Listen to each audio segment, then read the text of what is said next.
है कि महाराष्ट्र में वोटों की चोरी हुई, बार बार इसमें सफाई आ चुकी है इलेक्शन कमीशन की तरफ से भी, लेकिन फिर भी आरोप लगाए जाते हैं। देखिए, पहली बात तो यह है कि न महाराष्ट्र में वोटों की चोरी हुई है, न देश में कई वोटों की चोरी हुई है। मुझे ऐसा लगता है कि राहुल जी के दिमाग की चिप चोरी चली गई है और उनकी हार्ड डिस्क करप्ट हो गई है।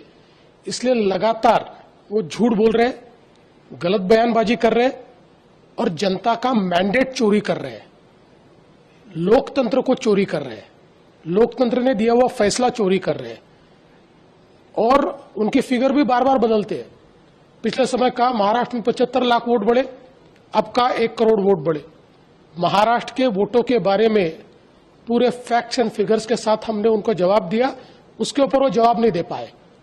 इसलिए झूठ बोलकर अपनी हार को दबाने की कोशिश कर रहे, कवर फायरिंग कर रहे।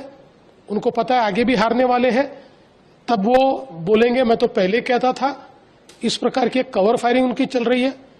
और मैं सबसे ज्यादा आश्चर्यचकित इस बात से हूं कि आप लगातार ये कहते हो कि वोटर लिस्ट में गड़बड़ी है, वोटर लिस्ट में गड़बड़ी है, तो फिर बिहार में कॉम्प्रिहेंसिव रिवीजन को आप क्यों विरोध कर रहे हो?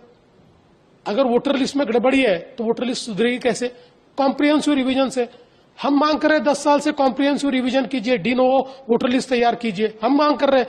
और अब जब चुनाव आयोग वो कर रहा है तो आप उसका विरोध कर रहे हो।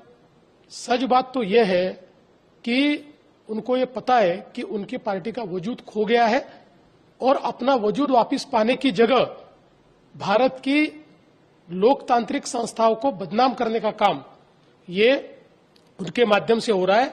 मैं इसका धिक्कार करता हूं और जनता उनको वापस अगले चुनाव में इसका सबक सिखाएगी।